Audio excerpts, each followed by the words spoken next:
दोस्तों, car driving series के part 2 में आपका स्वागत है। आज की इस वीडियो में हम जानेंगे कि क्लच को कैसे छोड़ा जाता है, ब्रेक आपको कब लगाना है, रेस आपको कैसे देनी है। एक एक चीज़ की डिटेल में हम बात करने वाले हैं। डीजल गाड़ी में भी मैं आपको दिखाऊंगा, पेट्रोल गाड़ी के अंदर भी मैं आपको दिखाने वाला हूं। उससे पहले हम उन चीज़ों की बात करते हैं जो कि हमारी पिछली वीडियो में छूट गई थी। तो चलिए स्टार्ट करते हैं इस वीडियो को बिना किसी देरी के। चलिए, पिछली वीडियो में हमारी दो चीज़ें छूट गई थी, तो उनके बारे में मैं आपको बता देता हूँ। एक तो जो है इंस्ट्रूमेंट क्लस्टर, और आपका जो है ORVM कैसे एडजस्ट करते हैं वो मैं आपको बता देता हूँ। और उसके बाद में एक भाई का क्वेश्चन आया था, तो उसका भी जवाब मैं आपको लगे हाथ दे देता हूँ। सबसे पहले क्लस्टर की बात करते हैं। तो यहाँ पर आपको इस गाड़ियों के अंदर जो है कुछ इस तरीके के एक स्पीडोमीटर आपको मिलता है, जिसमें और कई बार आपको जो है स्पीडोमीटर के नीचे ये फ्यूल का सिस्टम मिल जाएगा। कई कई गाड़ियों में डिजिटल मीटर आता है, कई कई में बेसिक एनालॉग मीटर जो है वो आते हैं। ये आपका स्पीडोमीटर होता है, जहाँ पर आपको जो है 220 तक की स्पीड मार्किंग लिखी हुई होती है। अलग अलग गाड़ियों में अलग अलग स्पीड लिमिट्स कई सारी गाड़ियों की हो जाती हैं। एक्चुअल में ये आप देख पा रहे हो, ये यहाँ तक पहुँचता नहीं है, क्योंकि बहुत ज़्यादा स्पीड हो जाती है 220। मैक्सिमम गाड़ी अपने स्ट्रेंथ के हिसाब से ही पहुँच पाती है, और वो जाती है लगभग, अब जैसे मैंने इस गाड़ी को मैक्सिमम भगाया 140, इसके बाद अनस्टेबल हो जाती है, तो वो थोड़ा सा डर का मामला रहता है। ठीक है। बीच में एक डिजिटल MID रहती है, जिसे बोलते हैं मल्टी इंफॉर्मेशन डिस्प्ले। कई कई गाड़ियों में पूरा ही डिजिटल क्लस्टर आता है, कई कई गाड़ियों में बस ये बीच में एक डिजिटल MID आती है। तो इसमें क्या है कि आपको जो है रेंज कितनी है गाड़ी, कितनी में मतलब इतने पेट्रोल में कितनी चलेगी वो शो करता है। उसके बाद में यहाँ पर आपको जो है माइलेज शो करता है, टाइम आपको शो कर देता है, और टेम्परेचर जो है वो दिखा देता है। गाड़ियों में दो तरीके के टेम्परेचर होते हैं। एक ये जो आप देख पा रहे हो, ये आउटसाइड टेम्परेचर बताता है, और ये जो आप देख पा रहे हो, ये इंजन टेम्परेचर बताता है। ठीक है। और आप यहाँ देखोगे तो ये जो बटन है, इससे आपकी गाड़ी जो है ऑडोमीटर बताता है बेसिकली कि आपकी गाड़ी कितनी चली हुई है। मारुति की गाड़ियों में सभी से सेम सिस्टम है, कुछ कुछ गाड़ियों में अलग अलग होता है। गाड़ी जो है थोड़ी सी धूल खा रखी है तो माइंड मत करना, क्योंकि मेरे जो पिताश्री हैं वो कांच खोल के चलाते हैं, तो गाड़ी के अंदर धूल एंटर हो जाती है। अब यहाँ पर आप देखोगे तो ये जो है गाड़ी के अंदर टेकोमीटर है, या RPM मीटर भी आप इसको बोल सकते हो। ये लिखा है ना, इंटू 100 RPM, मतलब जितनी आपकी सुई होगी, जैसे 2 पे है तो 2000 RPM, 3 पे है तो 3000 RPM, 4 पे है 4000, 5000, 6000, 7000 और 8000। ठीक है। अब नीचे इसमें इंजन टेम्परेचर यहाँ शो कर देता है। RPM का जो फुल फॉर्म होता है वो होता है रिवॉल्यूशंस पर मिनट। बेसिकली ये क्या शो करता है कि ये जो है आपकी गाड़ी के इंजन के अंदर जो क्रैंक शाफ्ट होती है, उसकी रोटेशन को मेजर करता है कि वो कितनी बार घूमी है। चलो, उसको तो हम इतनी डिटेल में नहीं समझते, उसको हम छोड़ते हैं। इसका काम जो है मैं आपको बता देता हूँ। जब आपकी गाड़ी आइडल पे है और आपकी गाड़ी लो स्पीड पे है, तो RPM जो है आपके कम होंगे। और अगर आप गाड़ी को ज़्यादा ही रेव करोगे, जितना ज़्यादा आप पंजा दबाओगे, उतना ही ज़्यादा ये RPM की सुई जो है ये बढ़ती जाएगी। ये जो है आपके इंजन की स्पीड को मेजर करती है एक तरीके से, अगर आप ये बोलो तो सिंपल सी भाषा में, कि इंजन की स्पीड को ये मेजर करती है। ये जो रेड लाइन आप देख पा रहे हो, ये कई कई गाड़ियों में अलग अलग होती है। कुछ कुछ गाड़ियाँ 7000 RPM तक भी चली जाती है। तो अगर आप जितना ज़्यादा रेड लाइन की तरफ जाओगे, इतना ही ज़्यादा आप अपने इंजन के लिए खतरा बना रहे हो। तो इसलिए ये रेड लाइन दी जाती है। कई कई जगहों पर तो कई कई गाड़ियों में लिमिटर्स जो है वो लगे होते हैं, तो गाड़ी 4 से 5000 RPM के बाद नहीं जाती है। तो उससे क्या है कि इंजन की लाइफ के लिए ही वो ऐसा काम करते हैं। बट अगर आप हार्ड पुश करोगे, तो ये ज़्यादा चांसेस है कि आप जो है अपनी गाड़ी के साथ में खिलवाड़ कर रहे हो, अपनी गाड़ी के इंजन के साथ में आप उसे ख़राब भी कर सकते हो। ठीक है, क्योंकि ज़्यादा ही बार, जैसे मान लो 8000 बार पर मिनट में क्रैंकशाफ्ट घूम रही है, तो आपके इंजन के लिए वो खतरा ही है। तो वो चीज़ है। ठीक है। तो आप हमेशा ये ध्यान रखना कि गाड़ी आपकी कम स्पीड पे रहेगी, तो आपका जो RPM है वो कम रहेगा, और अगर आप गाड़ी की स्पीड बढ़ाते जाओगे जैसे जैसे, तो RPM भी जो है बढ़ता जाएगा। ऑटोमेटिक गाड़ियों में RPM का इतना कुछ ज़्यादा ध्यान देने की आपको ज़रूरत होती नहीं है, क्योंकि रेड लाइन के पहले ही वो गाड़ियाँ गियर जो है वो चेंज कर देती है। बट आप क्योंकि मैनुअल चला रहे हो, तो आपको इस चीज़ का ध्यान रखना पड़ेगा कि आपकी गाड़ी की जो रेड लाइन है उस तक आप ना पहुँचो, उससे पहले ही गियर चेंज कर लो। वो ही आपके लिए ज़्यादा अच्छी बात है। लोग जो है खींचते हैं, वो अलग बात है, हम भी कभी कभी गाड़ियाँ खींचते हैं ड्राइव वीडियोज़ में। बट वो एक आध बार कर लिया वो चीज़ है, बट ज़्यादा ही आप अपनी गाड़ी को पुश करोगे, तो आप अपनी गाड़ी के लिए ही खतरा बना रहे हो। अब अपन आते हैं ORVM की तरफ। तो ORVM का जो मतलब होता है वो होता है आउटसाइड रियर व्यू मिरर। कुछ कुछ ORVMs में यहाँ लिखा होता है कि object in mirror are closer than they appear.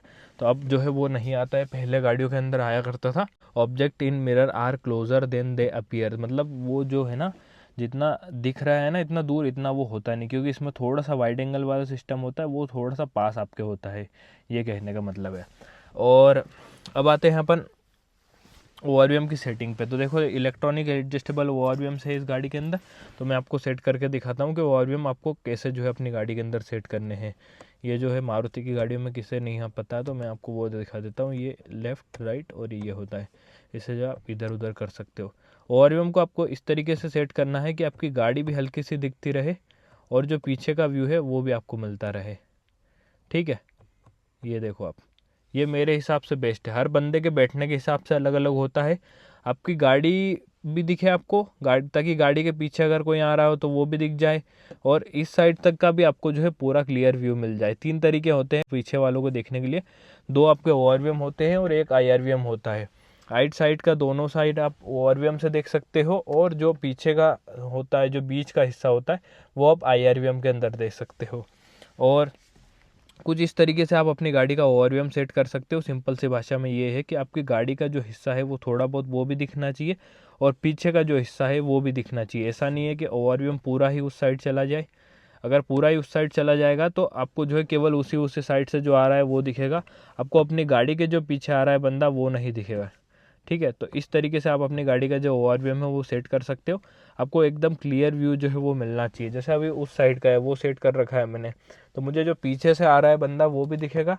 और अगर मैंने मान लो, अगर जैसे कभी आपको रिवर्स करना है ना, तो सिंपल सी बात बता देता हूँ, अगर आपको पीछे करना है और आपको नीचे कुछ नहीं दिख रहा है, तो आपकी गाड़ी में अगर इलेक्ट्रॉनिक एडजस्टेबल ORVM है तो उसका ये भी फ़ायदा है, आप नीचे कर दो और आपको पीछे का भी दिख जाएगा क्योंकि कोई पत्थर वत्थर तो नहीं है, तो वो भी आप उसमें देख सकते हो।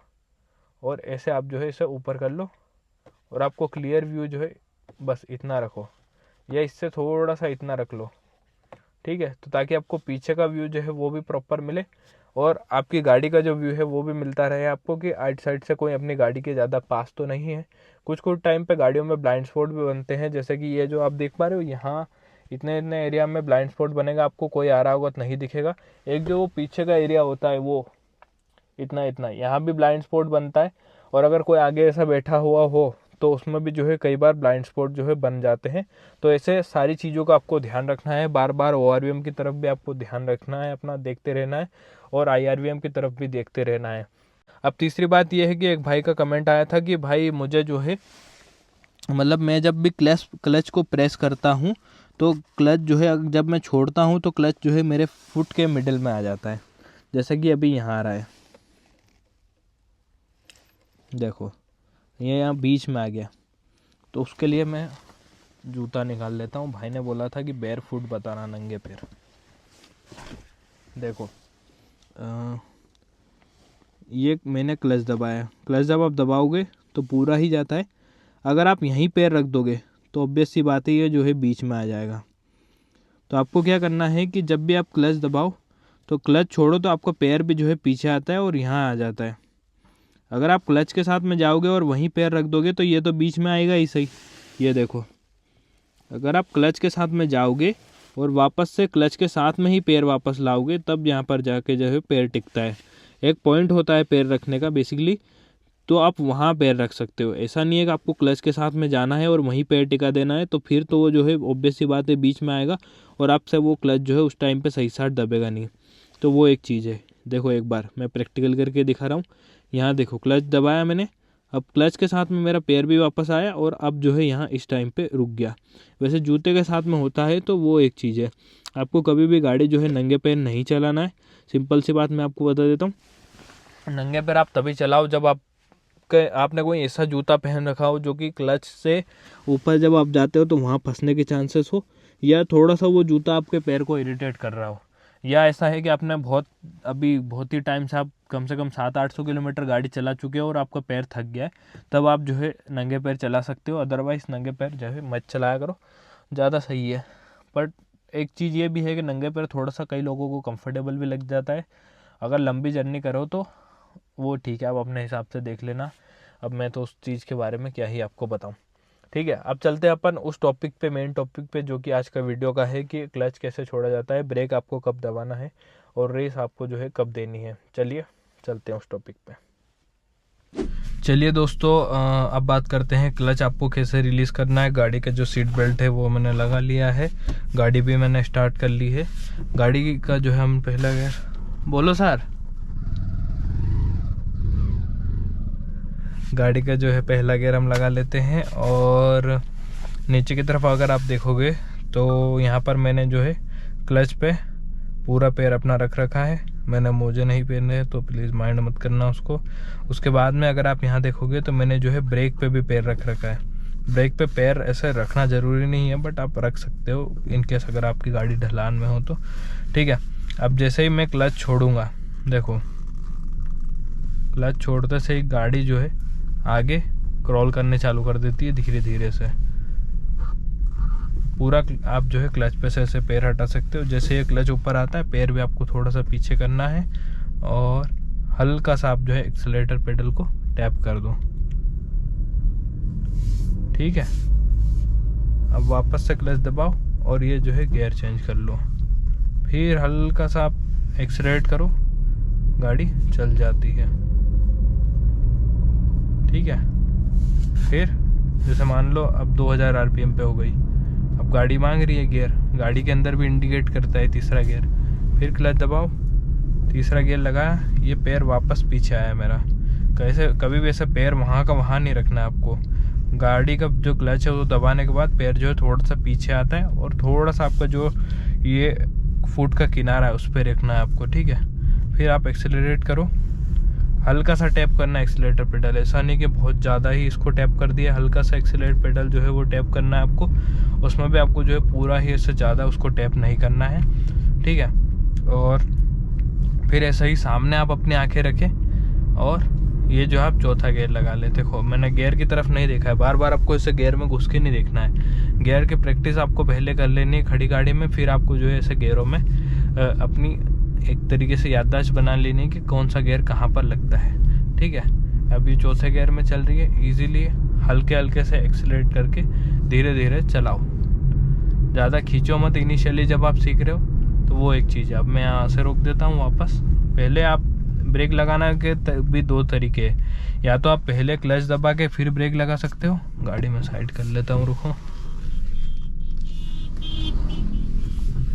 या तो आप जो है पहले क्लच दबा के फिर ब्रेक लगा सकते हो, या पहले ब्रेक लगा के फिर क्लच दबा सकते हो, वो आपके ऊपर है। बट सबसे ज़्यादा इजी जो रहता है पहले वो यही रहता है कि पहले आप क्लच दबा दो, फिर आप जब किसी ऑब्जेक्ट या किसी को कहीं आपको रुकना है, फिर आप हल्का सा जो है ब्रेक लगाते रहो, तो फिर वो आपका जो ब्रेक है वो लग जाएगा। ऐसा नहीं कि एकदम से ब्रेक पे ही खड़े हो गए कि ब्रेक जो है लगना ही चाहिए, तो वो एक चीज़ है। IRVM में सेट कर लेता हूँ अपने हिसाब से, ठीक है।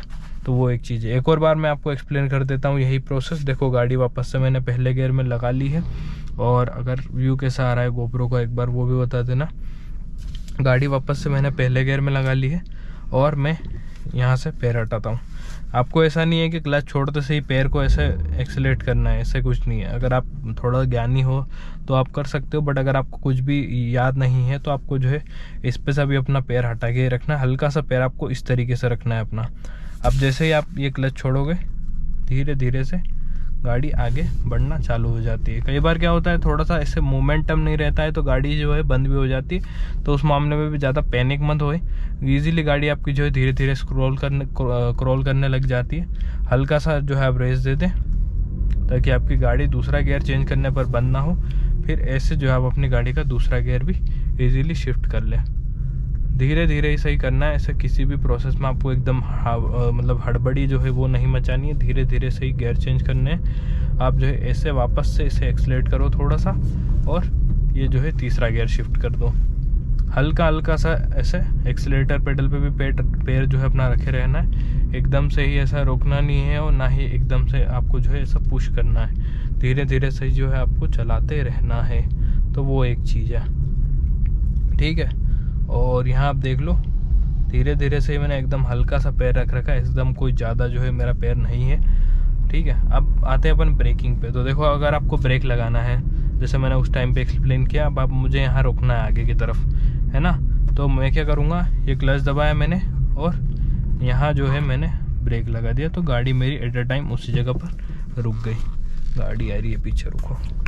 एक और चीज़ मैं उस टाइम पे बताना भूल गया कि जब भी आप गियर चेंज करते हो, क्लच दबाते हो, तो उस टाइम पे आपका जो पैर है वो रेस पे नहीं होना चाहिए, क्योंकि जब आप क्लच दबाओगे और रेस दोगे तो गाड़ी जो है एकदम हूँ ऐसे आवाज़ करने लग जाएगी। इसलिए आप अपना जो पैर है वो रेस पे से हटा लें और फिर क्लच दबा के आप गियर चेंज करें। फिर वापस से आप भले ही पैर रख सकते हो, तो वो चीज़ का भी आप ध्यान रखें।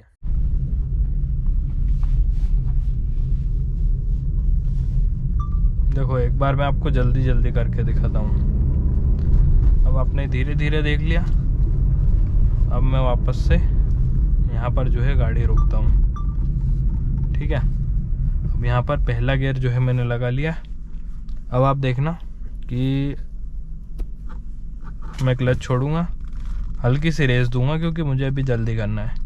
हल्की सी रेस दी, ज़्यादा नहीं, एकदम हल्का सा आपको जो है पैर रखना है। थोड़ी सी स्पीड बढ़ाई, गियर चेंज कर लिया ये। अब फिर थोड़ा सा रुक लिया, तीसरा गियर लगा दिया। गाड़ी कभी भी ऐसे झटके नहीं मारने चाहिए आपके। क्लच दबाया, चौथा गियर लगाया, धीरे से पैर हटाया, एकदम स्मूथ, जैसे ट्रांजिशन नहीं होते हैं किसी वीडियो एडिटिंग में, ऐसे हल्का सा स्मूथ। हर गियर में आपको जो है एकदम स्मूथ तरीके से करना है उसे। आपको ऐसा नहीं लगना चाहिए कि भाई बहुत ही झटका ले रही है गाड़ी। इनिशियली ये चीज़ें होती है, लोगों की गाड़ियाँ ना झटके फील कराती हैं। देखो ये हो गया। उसके बाद अब मैं वापस से लगाऊंगा पांचवा गियर, हल्के से वापस से पैर को एकदम जैसे जिस फोर्स के साथ वो जा रहा है उसी फोर्स के साथ वो आना चाहिए। ऐसा नहीं है कि पैर को एकदम ही आप पीछे की तरफ ऐसा फेंकोगे, ऐसा नहीं है। हल्का सा पैर आपको दबाना है फोर्स के साथ में और धीरे धीरे है उसको लाना है। जैसे जिम में होता है ना, किसी चीज़ को हम खींचते हैं तो इसी फोर्स के साथ में उसको वापस ऊपर भी रखना पड़ता है। वही सारी चीज़ें इस गाड़ी के साथ, मतलब गाड़ियों के साथ में भी आपको फॉलो करनी पड़ेगी कि आपको एकदम धीरे धीरे से वो चीज़ें करनी है। और ये जो है गाड़ियाँ चलाना सीखना है अगर आपको, तो खाली मैदान पर सिखाओ।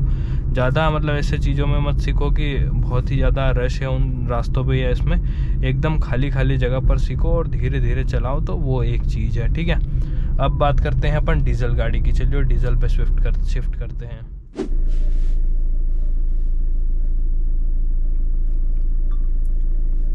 चलिए दोस्तों अब बात करते हैं डीजल गाड़ी की। और हो सकता है कि इस गाड़ी की आवाज़ सुनकर आपको पता चली गया होगा कि ये डीजल गाड़ी है। चुप होता हूँ मैं,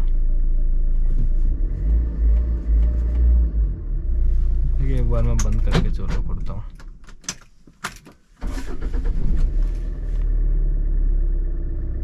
ठीक है, सुना है आपने, टाटा नेक्सॉन है 2019 मॉडल, ठीक है। अब इसमें भी वही सीन है, बट क्या है कि यहाँ पर जो है क्लच थोड़ा सा लाइट है एज कम्पेयर टू बलेनो।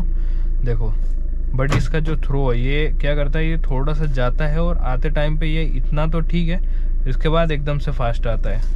तो वो एक चीज़ है, आपको इन चीज़ों का भी ध्यान रखना है कि अपनी गाड़ी का जो क्लच है वो कहाँ किस टाइम पे उसकी बाइट कैसी है और वापस रिटर्न आने में वो कितना फास्ट है, वो एक चीज़ है, ठीक है। और इसमें जो पेडल्स हैं थोड़े से ऊपर की तरफ हैं। और यहाँ पर भी आपको वही सेम क्लच दबाना है। 6 गियर है यहाँ पर। आप देखो मैंने पहले पार्ट में बताया था कि डीजल गाड़ियों में 6 गियर होते हैं, यहाँ पर भी सेम ही चीज़ है। यहाँ पर आपको जो है एक्सीलेटर पेडल पे से बिल्कुल ही पैर हटा लेना है, क्योंकि डीजल गाड़ियों में टॉर्क ही इतना होता है कि ये जो है ईजिली चल जाती हैं। देखो जैसे ही मैं क्लच पे से पैर हटाऊँगा, गाड़ी जो है एकदम रेडी रहती है भागने के लिए। तो ये चीज़ आप हमेशा ध्यान रखें कि अगर आप डीजल गाड़ी चला रहे हैं, इनिशियली सबसे शुरू में अगर आप सीख रहे हैं, तो आप जो है एक्सीलेटर पेडल पे पैर रखें ही ना। अब दूसरा गियर मैं लगाता हूँ तो दूसरे गियर लगते से ही गाड़ी जो है चल देती है। और ये जो है डीजल गाड़ियाँ कुछ टाइम पे से ऐसा होता है कि एकदम भागती है। जैसे आप क्लच छोड़ते हो ना तो गाड़ियाँ जो है भागती है। हल्का हल्का सा यहाँ पर भी आपको जो है ये इस पर पैर रखे रहना। हल्का सा पैर रखा है मैंने, बिल्कुल भी मतलब एकदम जिसे कहते हैं ना हल्का सा, अगर मैं हटा लूँ तो भी इतना कुछ फ़र्क नहीं पड़ता, बट हल्का सा पैर जो है मैंने यहाँ रखा है और गाड़ी जो है चल रही है स्पीड में, वो एक चीज़ है। फिर थोड़ा सा आप पुश करो गाड़ी को, स्पीड दो और चौथा गियर लगा लो। तो ऐसे ही जो है अपनी गाड़ी को आप धीरे धीरे चलाओ। और यही चीज़ें थी, मतलब क्या बताऊँ इसके मामले में। देखो पहले ब्रेक लगाने वाला सीन बताता हूँ मैं। पहले यहाँ पर ब्रेक लगाया मैंने, फिर क्लच दबाया। क्लच आपको यहाँ पर जो है टाइम टू टाइम दबा देना अगर आप पहले ब्रेक जो है वो अप्लाई कर रहे हो। अगर आप पहले क्लच अप्लाई कर रहे हो बाद में ब्रेक लगा रहे हो तो फिर तो कोई दिक्कत नहीं है। ऐसे आप जो है गियर लगाओ और हल्की हल्की सी रेस दो, ज़्यादा मत दो। फिर आप सीख जाओ तब दो, भले आप पूरा पंजे पे खड़े हो जाओ उस बात पर। अगर आप ऐसे सीख रहे हो तो हल्का हल्का सा आपको जो है रेस देनी है और गियर जो है अपना चेंज कर लेना है। यह प्रैक्टिस का गेम है। देखो, इस वीडियो देखने से गाड़ियाँ नहीं सीखी जाती, एक्चुअल में प्रैक्टिस करोगे तभी आपको एक एक चीज़ समझ में आएगी कि क्या कुछ चीज़ें जो है कैसी हैं।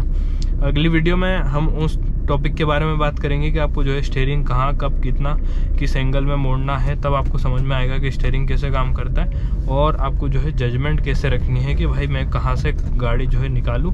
क्योंकि क्या होता है कि जब इनिशियली आप सीख रहे होते हो तब मान लो आपके पास में से कोई निकला बंदा, तो आपको जो है थोड़ा सा समझ नहीं आएगा। जैसे अभी मैं यहाँ से टर्न लेता हूँ, देखो, तो अब इतने टर्न के लिए मुझे इतना ही मुड़ना पड़ेगा, जबकि कोई नो सीखा होता है तो वो पूरा स्टीयरिंग काट देता है और वापस स्टीयरिंग उसका फिर कम स्पीड में आएगा नहीं। तो वो सारी चीज़ें जो है अगली वीडियो में हम बात करेंगे। अभी फ़िलहाल यही था कि आपको क्लच को जैसे दबाओगे आप तो धीरे धीरे से आपको पैर वापस से हटाना है। ऐसा नहीं है कि जैसे मान लो ये अभी मैं आपको एग्जाम्पल के तौर पर बताता हूँ, जो कि नया नया नो सीखे ड्राइवर करता है। देखो, ये क्लच दबाया, मान लो ये थोड़ी सी स्पीड में है, अब ये क्लच दबाया, ये गियर लगाया, एकदम से पैर हटा लेता है। ऐसी चीज़ें आपको नहीं करनी है। जैसे आप दबा रहे हो, जैसे ये ऐसे नहीं करना है। अभी हुआ ना ये ऐसे एकदम से अपर आप शिफ्ट करोगे तब तो पता नहीं चलेगा, बट अगर आपने ऐसे डाउन शिफ्ट किया और एकदम से क्लच छोड़ दिया तो गाड़ी पूरा झटका मार जाती है। तो वो आपको नहीं करना है। एकदम से ही आपको जो है धीरे धीरे से ही क्लच दबाना है और धीरे धीरे से ही आपको जो है क्लच को छोड़ना है। तो वो चीज़ें हैं। अब इस गाड़ी के अंदर देखोगे रेड लाइन की लिमिट ही नहीं है कोई भी। इसका आरपीएम ऐसे इतना हाई जाता नहीं है, बट फिर भी इसमें जो है कोई रेड लाइन ही नहीं दे रखी है। तो वो इस चीज़ है। ठीक है, तो यही थी आज की वीडियो, जहाँ पर आज हमने सीखा कि क्लच कैसे आपको छोड़ना है और ब्रेक आपको कब अप्लाई करना है। ब्रेक आपको तभी अप्लाई करना है जब आपको गाड़ी जो है मतलब एकदम पास आके ही रोकनी हो ऐसे। तो पहले आप क्लच दबाओ और फिर ब्रेक लगा दो। ऐसा ब्रेक के ऊपर भी एकदम से खड़ा नहीं होना है, आपको ब्रेक जो है हल्का सा टैप करना है और उसी से गाड़ी जो है रुक जाती है। ऐसा नहीं है कि आपको एकदम से ब्रेक को ऊपर ही खड़ा ही हो जाना है। तो वो एक चीज़ है। ठीक है, और गाड़ी जो है हम टर्न कर लेते हैं यहाँ से।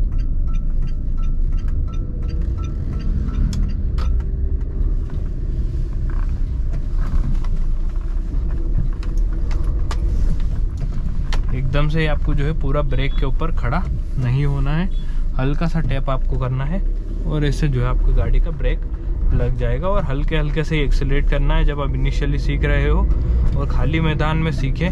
और हमेशा ध्यान रखें कि आसपास कोई बंदा या ना हो और आप सीट बेल्ट लगा के रखें। भले ही सीट बेल्ट मतलब भले ही खाली जगह में सीख रहे हो, बट सीट बेल्ट आपको लगाना आवश्यक है। तो वो एक चीज़ है। एक वीडियो नहीं देखी थी क्या, वो एक लड़की की, वो उससे सिखा रहा था, बाहर से वीडियो बना रहा था, उसने आगे की जगह पीछे का गियर लगा दिया था और गाड़ी सीधी खाई में थी। तो वो सारी चीज़ें हैं। इसलिए मेक श्योर कि आप जो है थोड़ा सा सेफ्टी का भी ध्यान रखें अपनी, और धीरे धीरे से चलाएं। ये प्रैक्टिस का गेम है, ऐसे नहीं है कि वीडियो ही देखने से गाड़ियाँ चलाना सीख जाते हैं बंदे। धीरे धीरे चलाओ, हैबिट में आती है सारी चीज़ें। जब आप एक्चुअल में रियल लाइफ में कुछ चीज़ों को प्रैक्टिस करोगे तभी आपको जो है वो चीज़ें दिमाग में बैठेगी और वही हैबिट आपको इन फ्यूचर काम आने वाली है। और मेक श्योर कि आप जब तक थोड़ा बहुत अच्छे से चलाना नहीं सीख जाओ, थोड़ा बहुत सिटी वगैरह में भी, तो आप जो है धीरे ही चलाओ, धीरे चलाओ, माइलेज निकालो और सुखी रहो। ठीक है। और एक और चीज़ थी कि अगर आप जैसे ऐसा चाहते हो कि किसी नौ सीखे को मैं पकड़ के लाऊं, जैसे मतलब जिसको गाड़ी चलाना आती ही नहीं है उसको मैं पकड़ के लाऊं और उसको मैं सिखाऊं और रिकॉर्ड करूं वो चीज़, तो फिर आप उसको भी आप कमेंट में लिख सकते हो कि भाई ऐसा करो। तो मैं किसी बंदे को गाड़ी भी सीख लेगा वो, उसमें आपका भी फ़ायदा है, आप भी देख लोगे कि नौ सीखिया कैसे सीखता है, और ये भी है कि उसका भी फ़ायदा है कि वो भी गाड़ी सीख जाएगा। तो वो एक चीज़ है। बाकी आप अगर सीख जाते हो तो भगाओ, फिर स्पीड लिमिट को क्रॉस कर दो अगर कोई है नहीं आसपास। तो देखो ये गाड़ी गई, अभी डीजल गाड़ी का यही फ़ायदा है कि आरपीएम कम होते हैं फिर भी गाड़ी जो है हाई स्पीड पे पहुंच जाती है। अभी गाड़ी 110 पे चल रही है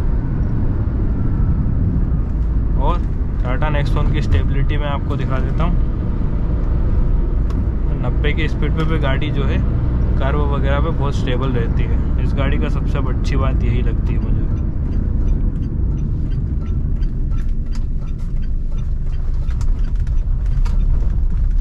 और सबसे बुरी बात ये लगती है, देखो